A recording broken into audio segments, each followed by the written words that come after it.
Okay, y'all, back with another page review, and this time we are reviewing DANNPHAN's Reaper. Now, I'm sure you all know DANNPHAN. I've interviewed her, but she has a much bigger YouTube channel than I do. So she wanted me to review her book, the first volume of The Reaper. As you know, here at Coffee Comics, we judge your product, your manga, your comic, by the universal MANAA ingredients. If you have all four of these ingredients, which is familiarity, relatability, hopeful, inspiring, it means you have a good, solid product. If you have 2 out of 4, it means it's good enough. If it's 1 out of 4, it means it's got potential. Right off the bat, right? Oh, also, we're going to be examining her art using the passable method because, well, it is preferred that us indie artists in the manga community be honest with ourselves and understand that, number one, you don't have assistants, you probably don't have much training, don't have much experience, but that doesn't mean that you can't get away with a few things. You just have to make it work. Doesn't mean you have to abandon professional standards. However, you can enhance your product by just sticking to these 4 principles of passable, right? So we're also going to be examining it using passable. So in terms of the ingredients, right off the bat, I will say that it only achieves 1 out of 4, right? And it achieves familiarity. Not in art style, but in world design. And it is familiar to The Witcher. If you guys have played The Witcher 3 video game, you'd know what I'm talking about. That's the best video game ever created in human history. I'm sorry, but it takes the cake hands down. There is no other video game that is better than that. You want a proper RPG, medieval, crazy sorcerer, witch hunting, monster slaying, dragon slaying type of game, you're gonna play The Witcher 3. Amazing game, massive world, open world, great combat, great power system, everything. Just amazing, absolutely amazing. So The Reaper only achieves familiarity in the world building. Unfortunately, I found myself struggling to relate with the main character. And I'll get into why. And the hopefulness of this character, of the story, is lacking. There does not seem to be any hope, and you will see why. And if there's no hope, then it cannot be inspiring. But it having 1 out of the 4 means it has potential. It means now DANNPHAN should examine The Witcher closely to see why it actually works, right? What makes The Witcher such a great packaged product as a whole. So there are 6 chapters here, and so this video might take a while, so we're gonna go through it. So this is the opening, and I will say that I am somewhat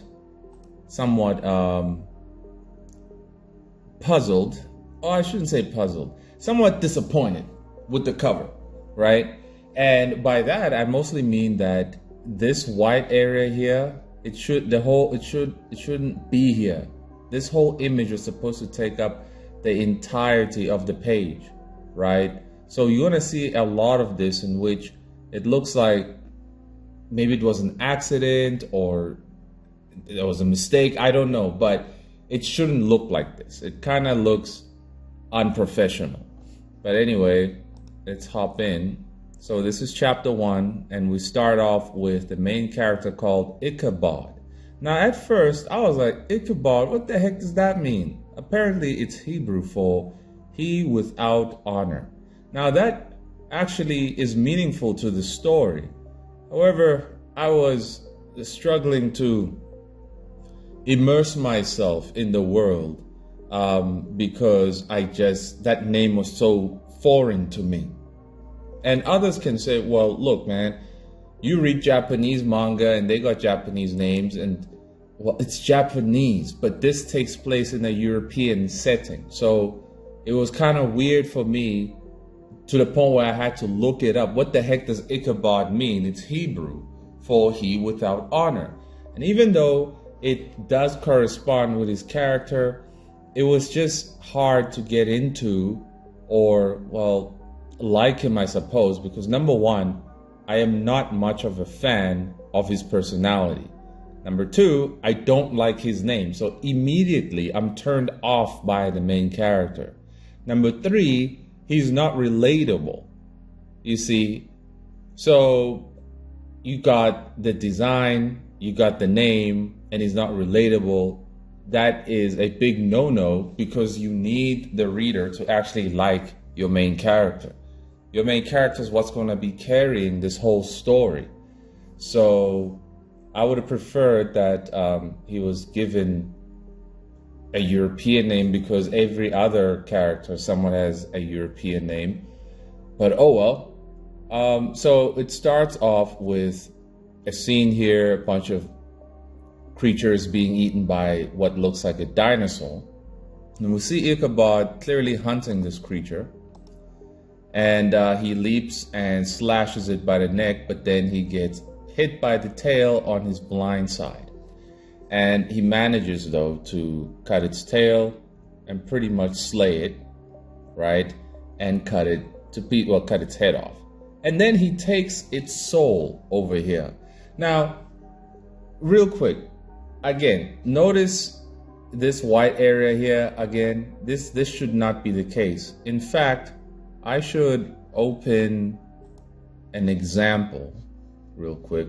Oh boy, I was watching Tokyo Ravens over there.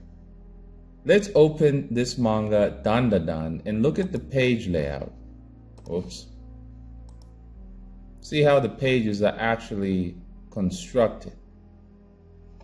You see how this panel takes up the entirety of this entire space? This is how it's supposed to be. These are those little things I didn't know about early last year, and then I had to fix it in volume 1 in order to make it, well, apply to the standards that I've always been talking about. So understanding how the actual manga page is set up, where the cut off area is, it's vital, because when people are going to read your product and they're going to compare it to a manga, right? Well, it has to feel like one. And the only reason it would feel like one is because it actually adheres to the production standards of manga, using the same type of paper and cut-off lines and all those guidelines to show you that this is how you set it up.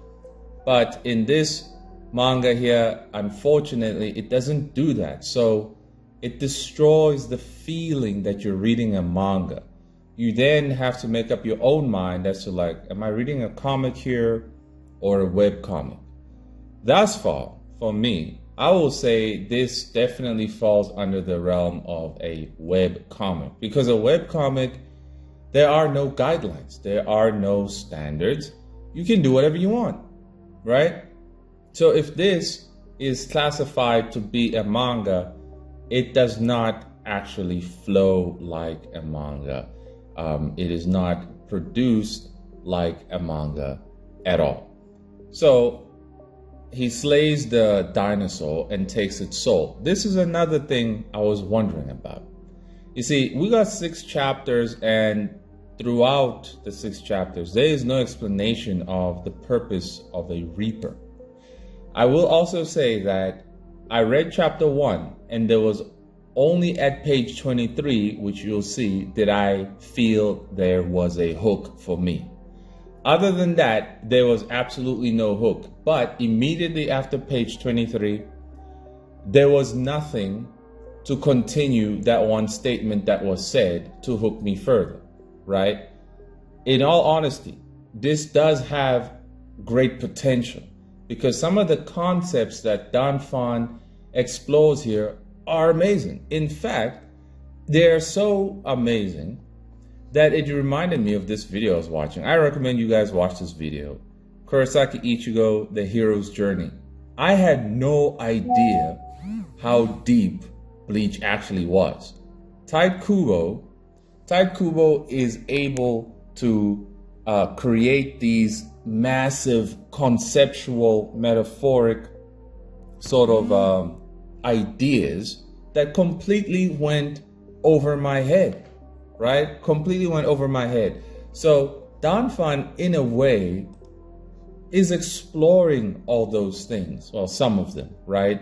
The concept of life and death and so on. But ultimately, I feel like it was not properly executed. But anyway, we'll get there. So he takes the soul of this dinosaur, and hey, that's another thing. I didn't know animals had souls, right? It looks like it has multiple souls, possibly because it ate so many animals, possibly humans. But I wish there was an explanation. So we jump to the village, and we see that he's making a deal, 200 souls, 200 silver. And the guy tries to swindle him, but Ichabod is no pushover. So he gets his money, he goes to the potion master, I'll call him that, the potion master. He's the one, or the healer, I suppose. He's the healer in the village. And again, if you've played The Witcher or any old school RPG game, the setup is somewhat like that, you know. So he goes there and makes a request for some ingredients and pays the old man so that he can have his eye fixed. And now that we're at this page, we're going to examine this page using Passable, right? So the first thing on Passable is that you must have contrast. There is no contrast. And when there is no contrast, it's hard for the reader to know what to look at. You see, unfortunately, because there's no contrast, I found myself looking for what I should look at. And part of the reason why, aside from the lack of contrast, is because there is no line weight. And if there is no line weight, everything is just stationary, right? It doesn't feel expressive. There has to be panels in which the lines are bolder than the prior. Why? Because it provides emphasis on the importance of this particular panel. But thus far, through all the pages we've read, that has not been the case. Because what I would have done here is create some more line, play with the line weight over here, in fact. Play with it. Play with it here and here. Because this old man is in the foreground, the lines should be a bit bolder. Okay? And another thing is that they are in this room, and it looks like the room has a white light up on the ceiling. But I know that's not the case because there's a candle over there. What would be the point of lighting a candle if there's a light source from above? You see, this then destroys the immersion and the mood of this entire page, of the entire experience. And if the mood and the experience is destroyed, then there cannot be immersion. You know, I speak a lot about the importance of making the reader immersed in the actual page, right? That is profoundly vital. So when we look at this page here, you'll notice that she does use blacks over here, but they are not used with the essence of exaggeration, right? With the essence of making things, well, stand out some more. They are used, well, to indicate that, hey, the focal point is over there, that's a dark area, yada, yada, yada, but it's not actually enhancing the experience at all. It's actually not doing so. So that is somewhat of a problem. Also, I will say that the lack of shading, gray tones, right? Now, I use a lot of gray tones. You don't have to. But if you're not going to have the contrast and the good understanding of shadows, it is best to use gray tones so that you can enhance the mood, right? Gray tones can be a great help to enhance the mood. So if we look at the composition in this page is somewhat fine, but her composition is usually fine. But another big problem I have is that the facial expressions throughout the whole book are severely lacking. And if the facial expressions are not vivid enough or executed properly, then unfortunately, again, you hinder our experience. We then cannot be convinced of the shock or the emotion or the situation that the character is clearly supposed to be experiencing, thus ruining our immersion. You see, when it comes to the panel flow, it is fine, but it is not dynamic. It's not dynamic. I don't think this story is actually a shonen type of manga. I'm not sure if it's meant to be or not. From the looks of it, I don't think so. It has somewhat of a mature theme that I think seems to be seinen, but then again, seinen manga can have dynamic panel flows. You do yourself great service in having great panel flows, but this manga does not have much dynamic panel flows, right? To the next page. So he heals the eye and he pays the old man, but the old man says, look, keep it. I don't need all that. It's too much. And the old man says, look, I don't want to charge family. And Ichabod gets upset saying, look, we're not related, and leaves the money behind. You see, here I notice that clearly the guy's got issues. And there is an explanation of why he's got issues. But you have to fill in the blanks yourself. You see, the story does not fill in the blanks for us. And that's bad, because in the end, it's like you kind of want to care, but you just don't.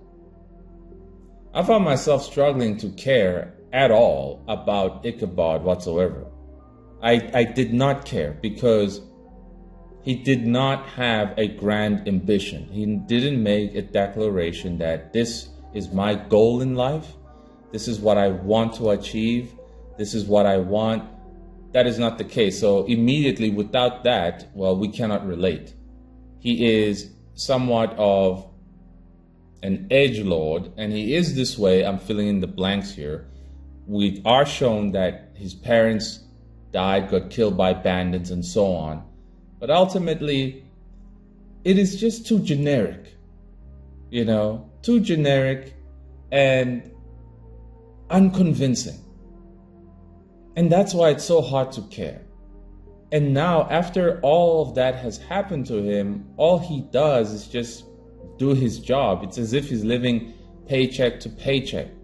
Yes, there are many dudes who live this way, extrapolation from reality, but those dudes are losers. Nobody wants to be like them. The guy who's working at McDonald's, working at some other shop, KFC or whatever, paycheck to paycheck. Yeah, those guys, most of them are losers. No one cares about them. They don't have goals, right? They've given up. They're just there to live for the sake of living, right? So they are not inspiring. They are not interesting. They're boring. They are NPCs. So that's another problem I have with Ichabod. So he leaves and we get this nice panel over here of the village. I like this shot. Really nice. Here, it was the first time I could actually get immersed in the world because it was illustrated very nicely and very convincingly. I wish the panel was a bit bigger though. So he's under the tree and this little girl comes along and declaring that she's a woman now because she lost her front tooth or baby tooth. Pretty funny, some lightheartedness. And she tries to take his pipe and then he says, "Hey, no way, little ginger snap. That sort of language is totally out of character thus far from what we've seen, because he's not even smiling to the little girl. You see, no way, little ginger snap. That sounds completely out of character. Perhaps if he called her, no ways, you little rascal. No ways, you little whatever. Something a bit mean. But ginger snap, yeah, that sounds like something the old man would say. So she takes the pipe and begins to, blow on it, and bubbles come out instead. And we find out that he's able to cast spells, right? So there is a magic system here after all. And unfortunately, it is rather a generic use of magic. That magic is just there, there's this, there's that. It doesn't go deep at all. And once again, that destroys the immersion or your interest to immerse yourself further, because it's rather generic, you see. Another quick thing is that the panel lines are extremely too thick. They are very thick, so thick that, again, the characters having no line weight, having very thin lines, they feel as if they are confined in these boxes. These no longer serve as panels, they serve as boxes. So, people, I'm telling you, decrease the thickness of your panel lines, all right? And increase the thickness of your characters, but play with the line weight. You gotta play with it. You gotta know when to apply it, for what reason, for emphasis, for this shot, for that. You have to examine other manga that execute this method very well. So we'll jump now to them talking, and the little girl is asking, so my parents tell me Reapers are somewhat bad, right? But you don't seem like a bad guy. And he looks at her, and someone calls for him. But you see, in this moment, I had hoped that we would get an explanation of what exactly is a Reaper, and where do they come from, and why exactly do they even take souls? There are some hints, not to what they are or why they are, but something else that is of interest. A big concept that is introduced here on how the world and the characters actually, what they believe in and stuff like that. That was interesting. But we just didn't get enough of it. So before he could answer the little girl, he is called for into the tavern. And he goes there and he meets this guy. Here's another problem I have. All the male characters who are young look exactly the same, just with different hair. This guy and Ichabod look exactly the same. Same shape of the head, chin, eyes, eyebrows, nose, body type, everything. The only difference is the hair, and perhaps because the other guy has a scar and a goatee and obviously different clothes. But it is problematic because they do look the same. So I would say DANNPHAN needs to work on that for book 2 or 3, because I think book 2 has already been produced. But anyway, so he meets this guy who is a liar, spoiler alert, tells him that he wants to hire him for a new job and gives him a bag full of gold. But he had cast a spell. See, this was a great revelation when we find out that this dude was lying all the time in later chapters. However, it lacked impact. It lacked impact, and I'll show you why. So he says he was a former big shot Reaper himself, so he's got plenty of money, but now he wants Ichabod here to go break the curse at some castle. Then we get the backstory of a certain knight, Sir Sidorith. Sir Sidorith, and how he had gone to this castle to break the curse himself, but instead he couldn't because his priestess, well, succumbed to fear, and so did he, and then the monster got him. Once again, look at the presentation of the whole page. These white borders are extremely problematic in fully engaging us in terms of this product being an actual manga. Let's go back to DANNPHAN. And you see that when there's a flashback in DANNPHAN, as we see here, you see only this little area remains white, okay? But ultimately, because obviously it's divided in two, so that makes perfect sense. But ultimately, you can see there are not enough white borders. In fact, if I do this, let's look at it page by page. That's not gonna work. Let's see if I zoom out, what it'll look like. Oh, wow. That is somewhat of an untidy presentation. Let's just go back to the horizontal view.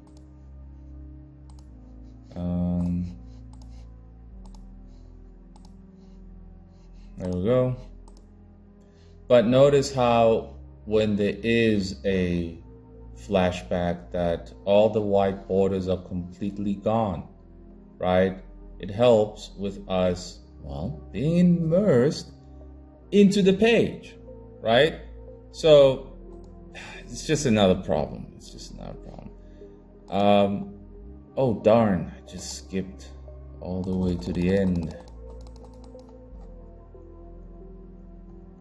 Okay. And so we are told that let's just call him the brave knight, that the brave knight's heart fell weak because his priestess died, and so the monster got him. See, this page here could have been more grim had there been more contrast, you see.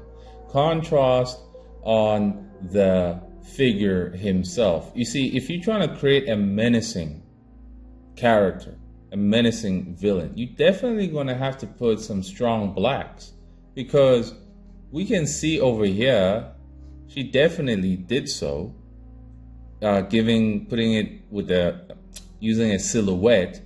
But please, guys, refrain from using so much of the gauze cloud tool.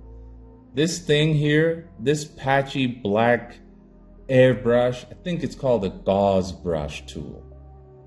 It is rather terrible. People overuse it. It doesn't look right. It really does not look right. So going back to the other page, this character would have been way more menacing had contrast and this good understanding of shadows were applied, right? I want to give an example with my own. So hopefully it's here. Let's just use this. So an introduction of this menacing character of mine, just putting the black here in these key areas just makes him look more menacing, right? It's that simple. You have to know where to properly apply the shadows so it can have impact, so that a villain can actually look menacing. Not that a hero cannot have this aesthetic, but when a hero has it, it must mean that they're being super serious, right? So let's go back. So he takes the job and walks out of the tavern. I will say, here is where I'm losing some convincing, the convincing of the world design. Why? Because no house or building is built on sand. It's not, right? There has to be a foundation. So this is just flat on sand. It just looks off, right? It doesn't look convincing. So it's a quick fix, but something to pay attention to. So he walks out and sees somebody being bullied, and then he has a flashback of back in the day when he was being bullied and how the bullies were telling him that, oh, look, you look up to your brave knight and you want to protect your girlfriend. But they mock him and say, you know what happened to the real knight, well, to the brave knight, right? And you know that his girlfriend, the priestess, died. Being mocked, and mocked. And the bully says, but it's true. My parents told me humans can only destroy themselves or get destroyed by something greater. You see, this is page 23. This is where I was like, oh, that's an interesting concept. I wanna hear more. I wanna hear more. But I never did. It was just abandoned. Just left on this very page. Never saw it again. And again, this was the only hook for me. I have said that if you can't hook me in the first 10 pages, I'm gone. You can say, nah, bro, your attention span is weak then. Of course it is. You see all the stuff that we all got to deal with, we're all overly stimulated. We're overly stimulated. So if you can't grab my attention in the first 10 pages, I'm gone. Clearly, obviously, the only reason I kept reading here is because I'm providing a service. The service was paid for. But you as an author should not expect anybody to wait 10 chapters before you know exactly what you want to say with your story. You got to say it page 1. First 10 pages. Page 1 or in the first 10. I'm telling you, you can't wait for chapter 2, 3, 4, 5 before it makes sense. Absolutely not. See, I am glad I did read this because I would have dropped it in the first couple of pages of chapter 2, right? My incentive to keep reading is because I'm providing a service. Other people most likely would have been like, I don't find it relatable. I'm not hooked. I don't understand the overall point, the overall plot. I don't get it. You know, so far things are just happening and it's this edgelord guy that I have nothing in common with, not him nor his goals. It's only in page 23 that we find out that, oh, bandits killed his family. Okay, but here then is the problem where there's a lack of impact. There's a lack of impact here because we see that, okay, houses are being burned and obviously he is in distress. But this moment here, help, bandits, Marcella, this is not convincing of the scene. Why? Well, there's fire everywhere. There's no contrast. There's no contrast. There are no heavy shadows that have been applied over here because obviously there's strong light coming from the window. There isn't enough debris, smoke to show the intensity of this moment. There just isn't enough. But above all else, the stress that the main character is supposed to be feeling is not convincing when you look at his face. So, go back to passable. The facial expressions, again, they are lacking. They are severely lacking. There needs to be more practicing of character expression so that they can be convincing. Also, the use of the gauze tool, again, the gauze clouds tool, using the white patch, it's just destroying everything. I get perhaps the intention was to create this texture, but trust me, it doesn't. It does not. right? So the bully continues to say, and do you know why? Because humans are weak. This very panel here, there should have been more contrast. There should have been stronger shadows because there's a fire in the back, right? So the light is from the back, should be casting a big shadow over Ichabod. But it's not the case, you see. The fire itself could have been drawn a bit better, but oh well. But yeah, the panel flow here is actually done pretty well. I like how everything was presented.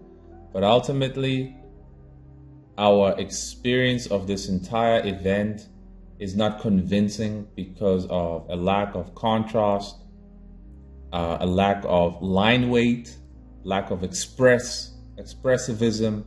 Is that how you say it? Expressivism, right? In the actual characters' lines, and the lack of vivid facial expressions. Composition is fine.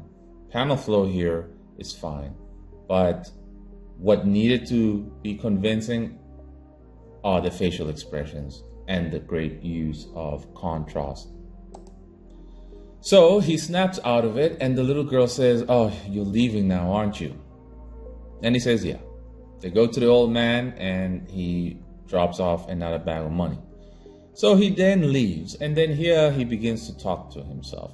See, here, this little panel here, yeah, once again, no longer convinced of the world. Now that just looks like a bunch of squares put in the back, destroying the consistency of our attempt to immerse ourselves in the whole world. So yeah, that's another problem.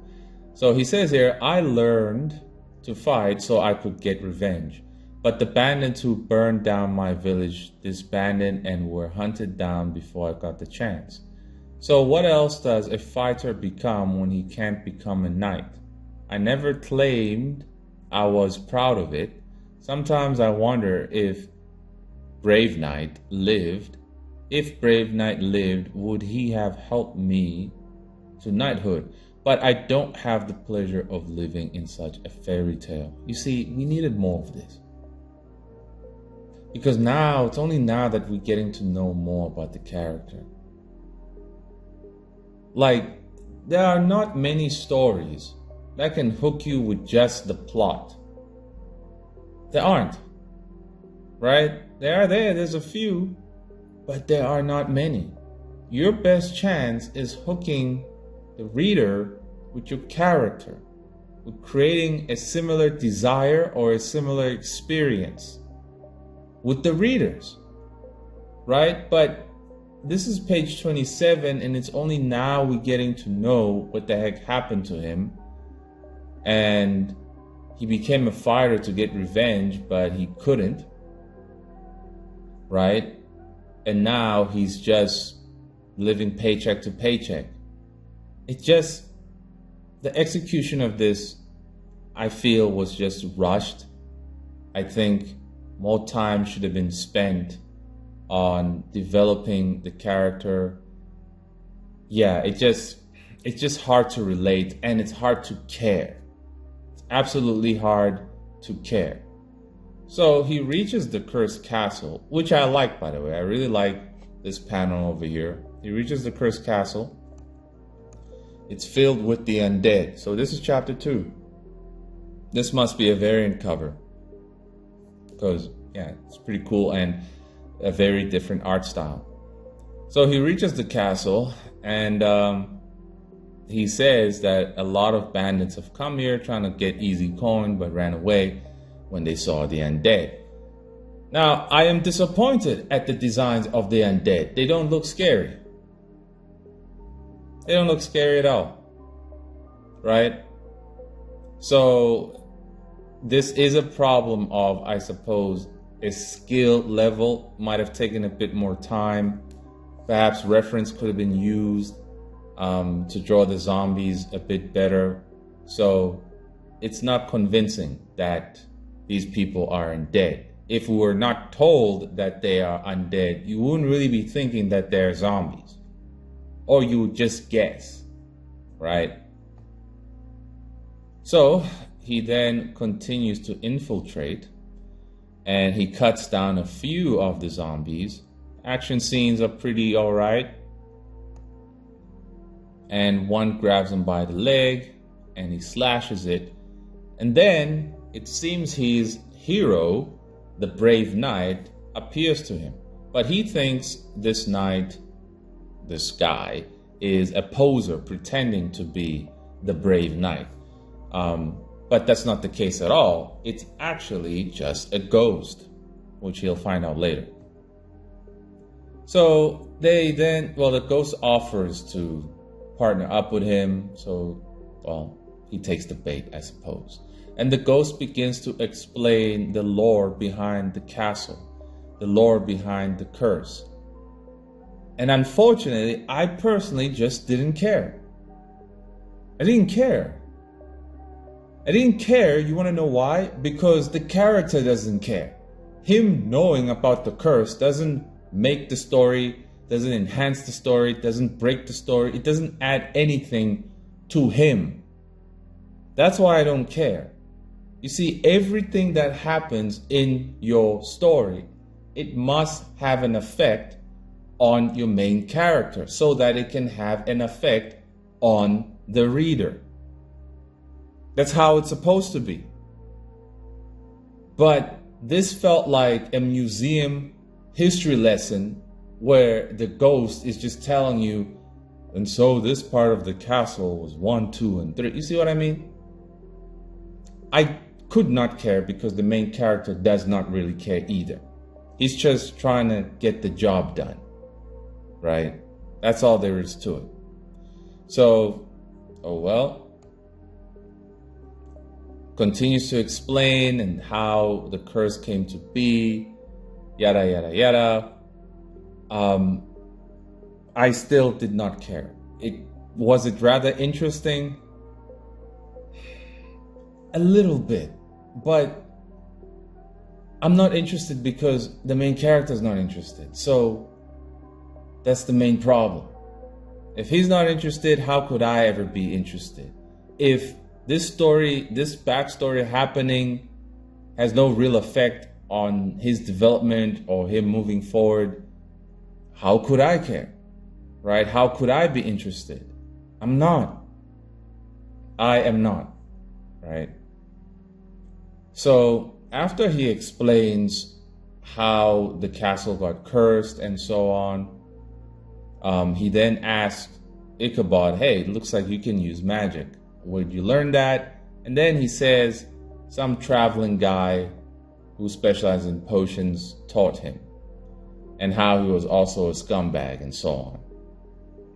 And they then continue to move throughout the castle, make a few moves on the zombies, right? And then the ghost offers to somewhat teach him how to be a knight, and is also wondering, hey, how come you're fighting using stealth? This was interesting. This was interesting because Ichabod knows exactly why he is somewhat of an assassin type. You see, the archetypes and fighting styles in this whole manga is definitely borrowed from RPG games. We can say Dragon's Dogma. If you guys have played Dragon's Dogma, I haven't, but I've watched some gameplay. You get different character classes, right? You get the assassin, you get the knight, you get the warrior, you get the mage, yada, yada, yada. You know how it is, right? So that was interesting. I wish we got more of this, more about the main character and why he chose to be an assassin type, right? So here the knight offers to teach him a few moves, and it's going to come in handy sometime later. But Ichabod gets fed up and says, that's enough. I don't use a longsword. I don't save princesses or slay dragons. I'm a reaper, and that's all I'll ever be. See, that's pretty cool, that statement, but I don't know what a reaper is. I don't know what a reaper is. I don't know why they reap. So far, from the only thing we've seen is that they reap to sell the souls that they got. But how's that even possible? How do you take the soul from an animal or from a person? How? Why? So we don't actually know the purpose of reapers in general. And so if we don't, how can we care? You see, how can we care? We can't. I just cannot care. As much as I want to, I am incapable of doing so. So the ghost takes off the helmet and he says, I'll admit I'm a little disappointed in you, Ichabod. When I last spoke to you, you were so certain you wanted to be a knight. You didn't seem like the type to give up on a dream. See, there are nice moments where I relate, like, okay, now this is touching the heartstrings, giving up on a dream and so on, just wanting to be a reaper. You see, those are things I could relate, but we did not get enough of that. We didn't. We just got little nuggets and then everything just disappears. It's like, no, man, give it back. Give it back. It's taken away. And so Ichabod thinks to himself, the only people who could possibly know that, well, is brave knight himself, because he met him when he was a kid. So the ghost walks away and he says, hey, wait. Then he sees some piled up bodies as he moves forward. And then they enter this room where the demon lord is waiting, right? And the ghost says, you may have given up for now, but it's not too late. There's still hope. So here I kind of don't get it. There's still hope, and the demon lord is at the back. I shouldn't say demon lord. Let's just say the cursed lord. The cursed lord is there. I feel like it's out of place. I feel like it wasn't executed correctly. I could be wrong here, but it shouldn't have been like this. I think the execution for this is that the ghost of Brave Knight should have been withering away, like he's evaporating, being sucked into the armor of the cursed Lord, right? That would have made more sense, because here it looks like him and it doesn't work. Okay, it just doesn't work. Then we get to chapter 3. Cool cover. And the cursed Lord begins to swing, cutting right through the ghost. And Ichabod evades. And he notices that, oh snap, that really was a ghost. And he's kicked in the gut and sent flying. And he says, it's like he knew I was going to use my shadow dash spell. Don't tell me. He's reacting to every move I make as though he's seen it before. See, this was interesting. This was cool. Like, I didn't expect this. This was really cool. So the ghost was studying Ichabod's moves throughout their time in the castle fighting the zombies. Hey, that's a good concept. Zombies and castles. Somebody should make a story about that, right? But anyway, while they were fighting the zombies in the castle, the ghost was studying him and gave the information to the Cursed Lord. So that was really interesting. And but at the same time, he notices that the fighting style of the Cursed Lord is just as the ghost had taught him, or showed him that, hey, this is what you do when this and that happens. And he takes advantage of that. Takes advantage, and he goes right for the neck and stabs the Cursed Lord in the neck. But he's grabbed and thrown to the ground. Can't breathe. Then he puts his lost charm, his final amount of magic spell, I suppose, to activate this grand spell that then sets the whole Cursed Lord on fire. And is on fire, falling apart, and the curse is broken, and the souls are set free. And there's the soul of Sid, the Brave Knight's soul. And then plot twist. This was a nice plot twist. This was really great. But it lacked impact. Why is that? Because of a lack of passable. That's why. You see, artistically, you gotta be able to just capture what you need to capture. And even though it does capture what it needs to capture, it should have been enhanced. It should have been enhanced because, as I kept saying, it's not convincing enough. The lack of contrast and the lack of shadows and the lack of understanding where to apply shadows, you don't feel the severity of the situation. You don't. You really don't. And if you don't, well, the experience is diminished. It's completely diminished. It's then like eating some pie that has no flavor. You see, it has no taste. So it can look all right. Steak and kidney. I like steak and kidney. Or ham and cheese. Spare rib. But imagine you bite into the spare rib and there's no taste. You're like, what's going on here? It looks all right, but there's no taste. And that's the problem here. It's lacking impact because a lot of the visuals are not enhanced enough to give us that experience, you see. So we see that it was the guy who hired him and at the Tavern who's responsible for this betrayal.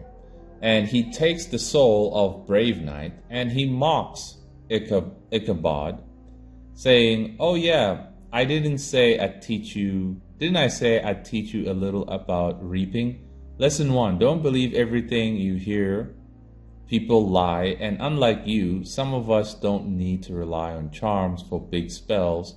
A little illusion magic can be done passively.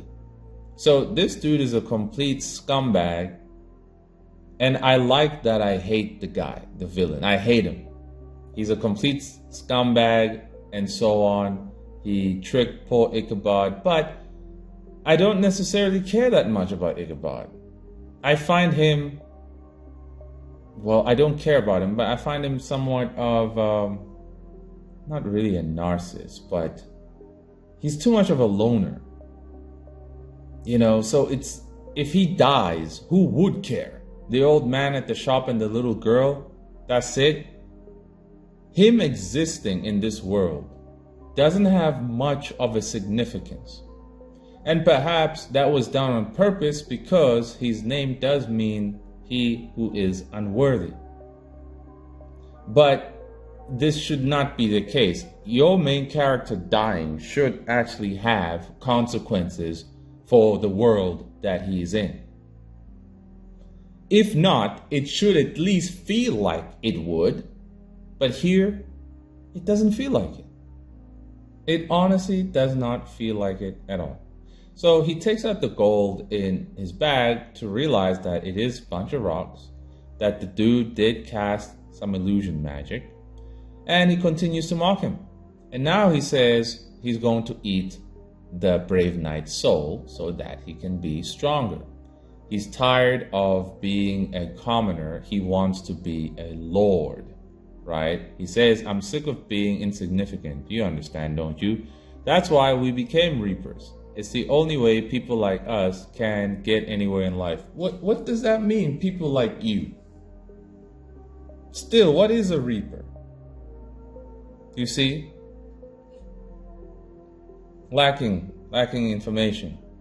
So he says, with Brave Knight's soul, with his soul, he can pretty much do anything. Then I like what he says here. Obedience isn't free. You need to pay blood tax for it. And that's something I can't do with just illusions. That is an amazing line. That is just amazing. That's Attack on Titan level amazing. If the whole story was built on this statement here, man, it would have been so much cooler. Like, imagine the opening, the first page is exactly this. I would have been hooked immediately.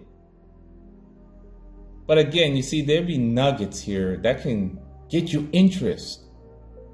But when you want to chew into it some more, it's gone, just like that. That is a very interesting concept. You need to pay a blood tax for it. And that's something I can't do with illusions. See, a lot of people in the real world are trying to be free by running into illusions, delusions, fabrications. And my story is also about shattering fabrications and delusions. So here I could totally relate, but I just needed a bit more, you know? I need a bit more. So he eats the soul and he says, this time I'm making my dream a reality. Powers up and he's totally buffed up right now. And it looks like Ichabod is not afraid, but he's going to challenge him, saying, you're not going to keep that soul. So, chapter 4. So we see him pursuing the bad guy and slashes him, but it was an illusion. And the dude punches him real quick. And, for this scene here, did he get punched in the face or did he get punched in the arm? I suppose it's the arm, but it really looks like it's the face. But anyway. So he launches another attack, but it is repelled, I suppose. Or I should say the charm ran out of juice. And he gets totally slashed right there by the chest. And he falls to the ground. And it looks like he's about to get finished off. And then the bad guy says, it'd be a shame to die here, Ichabod. I look at your gist. I don't know what a gist is. And I can tell you've never eaten a soul, have you? Why not? You're not above selling them to addicts, but you won't taste yourself. You think you're too good for that? See, this was very interesting. Like, why hasn't he eaten one? You see, and why do people eat other people's souls? Right? I wanted more. There are great nuggets here that can be explored. Great nuggets. We were just not dished up. They were not dished up for us properly. Right? Then here he says, when you consume a soul, you can use its gist. I suppose maybe its power. Cast more magic, gain more strength, but when a soul burns out, it's gone forever. So that's what Ichabod says, right? And the bad guy says, so what else is a soul good for? Don't tell me you think there's a God up there who will put the souls to rest. That was marvelous. That was interesting. Like, I want more of this. What is the nature of this world? You know? Why do the people believe there is no God up there that's going to put them to rest or throw them in the fire? I mean, that's very interesting. I like it. I like it. But we didn't get enough. I don't know how many times I've said that now. So he laughs and says, don't be ridiculous. Souls don't have feelings or memories. They're just our leftovers when we die. That sounds like something a pure nihilist would say. And it is interesting because it sounds so villainous. This guy is a perfect villain, really, he is. But he's just not menacing. Does look like a douchebag, but he's just not memorable either. Then he says, you've been holding yourself back, but I can change that. Let me extend an olive branch. I can do more than save your life, I can invest in it. Just eat this soul and pledge your loyalty to me. Make me your lord, and I'll make you my knight. And then, hearing that, he remembers what it actually means to be a knight, right? And how a true knight never abandons where he came from. You cannot let selfish men skin your country of its beauty, its riches, or its sacred culture. That's what binds us as a family, don't you think? That's a very nice concept. I don't know if that's how knights, that's the actual doctrine of knights of back in the day. I don't know. It might be just for the story, but that is interesting, because for me, I'd be like, to hell with it. I'm leaving. I don't care if the savages burn down the whole country. I'm out.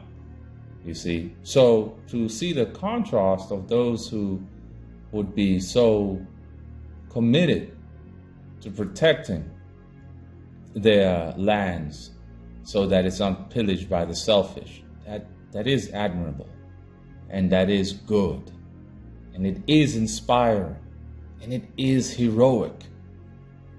But we just didn't get enough of it, right?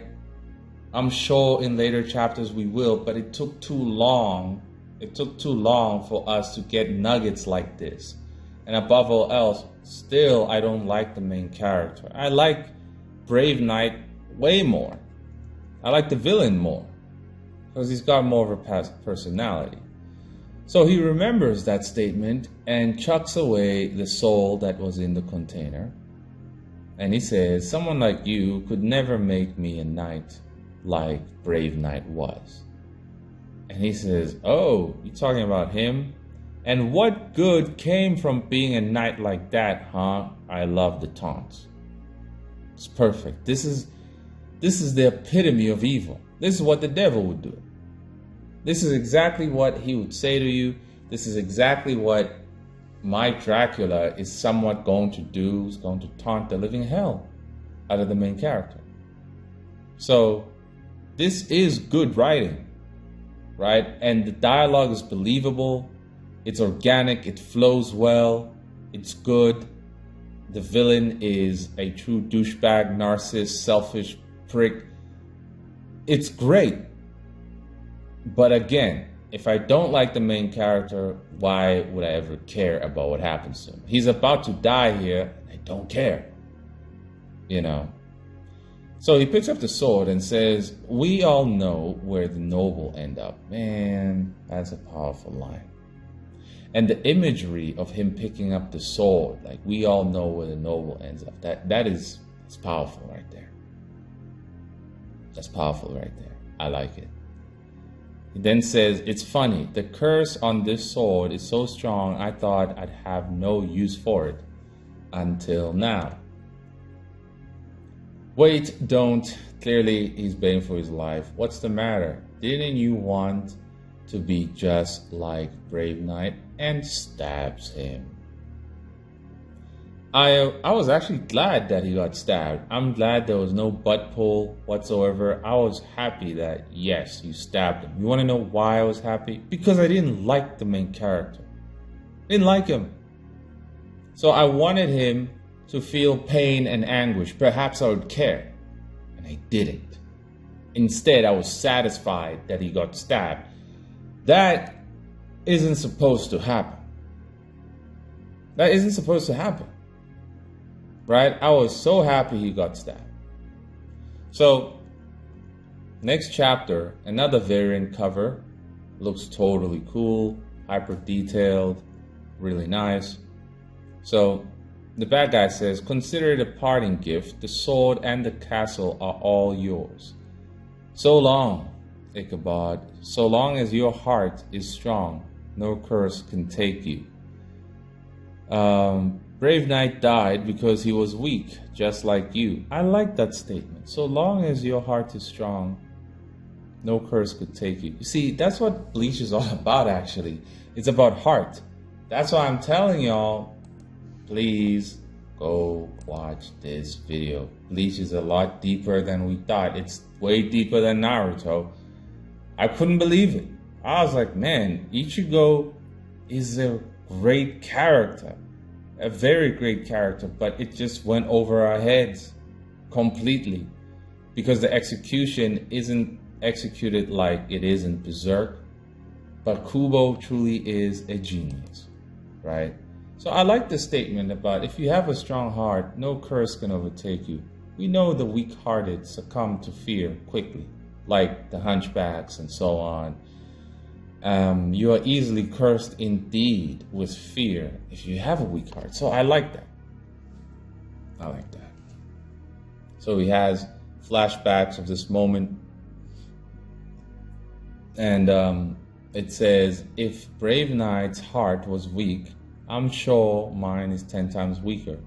I've never saved anyone. I've never avenged anyone. Nothing changed since that day. I can't accept that. You see, here I almost cared.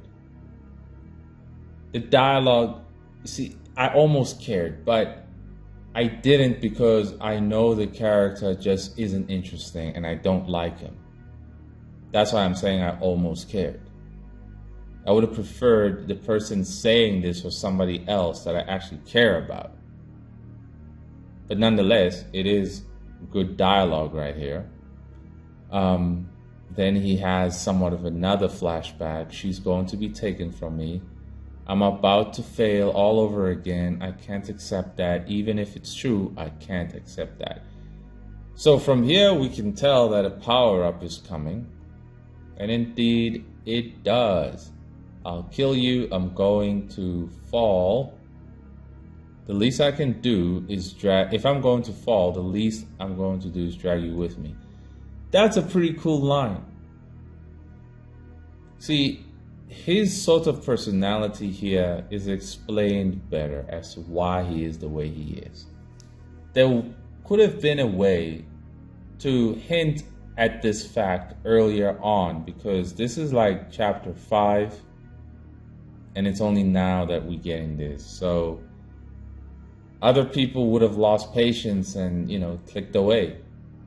So just another thing that hooked your readers in the beginning. He yells, give her back to me. And suddenly there's fire in the room and it looks like he got a power-up, which he did. So he's got some new armor. And the bad guy says, well, that was quicker than expected. Come on then, show me what you've got. So the battle commences with his new power-up. And the bad guy attempts to use his illusions to keep him distracted until he runs away. Tries to run, but he's caught and thrown down. And he's choked out. And Ichabod says, I knew you'd try to run.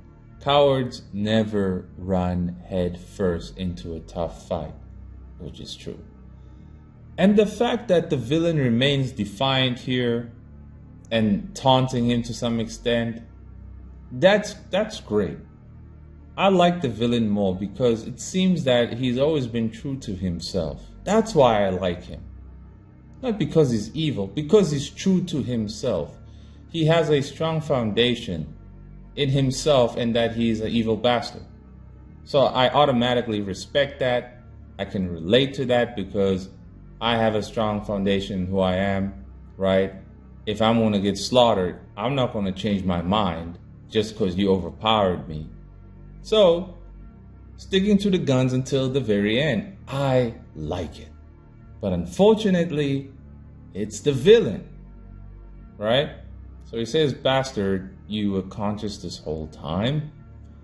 I'm sure you know I can burn my souls and save myself, but you won't give me the chance, will you? That's fine. I wouldn't trade places with you, not for the world. And he gets gutted by Ichabod. Chapter 6. Looks like now Ichabod is somewhat cursed. This reminds me of the Berserk armor, the Beast of Darkness. So it could be reference to that. So we see the souls pouring out. And he says, go on, get out of here. I feel like I'm half asleep. That's right, the sword. If I don't pull it out, I'll become a revenant, just like Brave Knight. Tries to pull it out, and these weird, creepy hands come and pull it out for him, and they completely pull it out, and these creepy shadows are somewhat healing him, and he falls asleep basically, and he wakes up at the old man's place, and he's told not to get up so quickly, and he sees the sword right next to him, and he throws it aside, but his wound is opened because of that. And the old man says, I didn't heal that wound. There are some things I can't heal. And he wonders, it stopped bleeding. Do you understand now? The sword, it's the sword that's keeping you from bleeding out. Then he realizes, don't tell me. The truth is, you've been cursed. And that's the end of book 1. What is the nature of this curse? Find out in book 2. So we have a preview here of book 2. Here there is an improvement in the shading, in the contrast, so fantastic. But still, the white borders need to be resolved. They need to be resolved. But there is improvement in this little preview, a couple of pages here. And that's it. So, if we go to the ingredients. So, it has 1 out of the 4. Now for the score. If I'm going to judge this as a webcomic, right? Strictly as a webcomic, it gets an 8 out of 10. Right? It gets an 8 out of 10 as a webcomic. If I were to judge it as a webtoons, not at all, though, does it resemble much of the webtoons aesthetic. So I won't even put it there. But under the Koffee comic standard, the score that it will receive, I would say a 5. A 5 because there were a lot of nuggets that I enjoyed.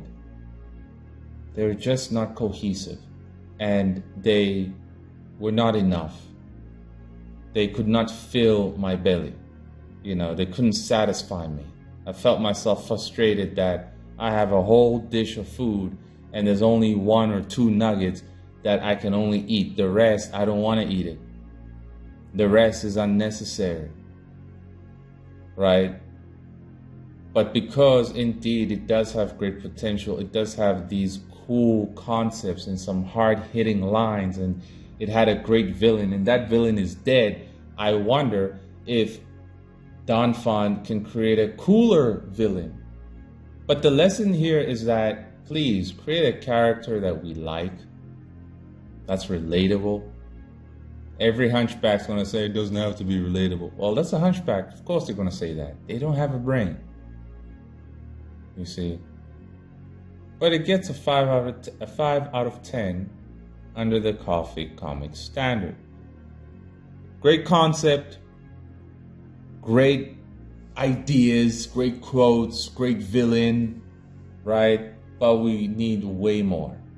And because it reminded me of the Witcher video game, I would suggest check it out. Heck, even play the game. Play it.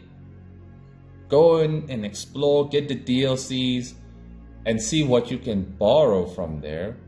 Look at the behind the scenes, read the lore a little bit, see why people actually care about the characters of The Witcher. Why we actually care about the main character, Geralt. Right? That's the homework I can give here. 5 out of 10 under the Koffee comic standard, 8 out of 10 as a web comic. So y'all, if you want a review of your own manga or comic, it's $20 per chapter.